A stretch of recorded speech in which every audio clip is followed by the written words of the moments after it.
ಒಂದು ದಿನ ಸರ್ಕಾರದ ಎಐ ಕೃಷಿ ರೌಂಡ್ 2030 ಯೋಜನೆಯಿಂದ ಎಐ ತರಕಾರಿ ಬಾಕ್ಸ್ ಬಂದಿತು. ಒಂದು ಸಣ್ಣ machine, drone, sensor, hydroponic tank. Hello ಅಣ್ಣ, ನಾನು ನಿಮ್ಮ ತರಕಾರಿ ಗುರುಯಾಯ್. 30 ದಿನಗಳಲ್ಲಿ ತೊಟೆ, ಬೆಂಡೆಕಾಯಿ, ಉಳ್ಳಿ ಸೊಗ್ಗು ಬೆಳೆಸುತ್ತೇನೆ. ಗುರುಭಾಯ್ ಆಶ್ಚರ್ಯ. ಅಂಗಡಿ ನೀನೇನು ಮಾಡುತ್ತೀಯಾ? ತ್ವರಿತ ಬೀಜ ಚುನಾಯಿತಿ. ಗುರುಯಾಯ್, ಅಣ್ಣ, ಹೈಬ್ರಿಡ್ ಬೀಜ್ ಆರ್ಡರ್ ಮಾಡಿದ್ದೇನೆ. 25 ದಿನಗಳಲ್ಲಿ ಹಾಳು ಬರುತ್ತೆ.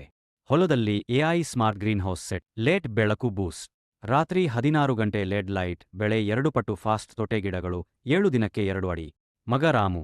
AI nutrient mix. ಪ್ರತಿದಿನ ಎಂಪಿಕೆ ಮಿಕ್ಸ್ ಚೇಂಜ್. ಬೆಳೆ ದಪ್ಪ. 10ನೇ ರೋಬೋಟ್ ಆರ್ಮ್ ಕೊಯ್ಯುತ್ತದೆ. 1 ಎಕರೆಗೆ 5 ಟನ್ ತೊಟೆ. ಹಿಂದೆ 3 ತಿಂಗಳಿಗೆ 2 ಟನ್ ಇತ್ತು. Direct market. ಬೆಂಗಳೂರು ಹೊಸ ಶುರು. ಗ್ರಾಮಕ್ಕೆ ಸ್ಪ್ರೆಡ್. ಪ್ರಾಮಟ್ 9 co-op form. ಹಳ್ಳಿಯ 10 ರೈತರೊಂದಿಗೆ ಒಟ್ಟು 10 ಎಕರ್. ಒಟ್ಟು 20 ಲಾಖ ಲಾಭ. ಕ್ಲೈಮ್ಯಾಕ್ಸ್ ಮಹಾಮಳೆ. Prompt weather shield. Greenhouse close. ಬೆಳೆ ಸೇವ್. Data share. ಹೊರಗಿನ ರೈತರಿಗೆ ಟಿಪ್ಸ್ ಕಳುಹಿಸು. Gurubhai, 2030 AI magic. ಕಡಿಮೆ ಕಾಲದಲ್ಲಿ ಹೆಚ್ಚು ತರಕಾರಿ. ಎಐ ಮತ್ತು ನಾವು ಒಟ್ಟಿಗೆ ರಾಜ್ಯ. ಅಂತ್ಯ. ಹಸಿರು ಸಾಮ್ರಾಜ್ಯ.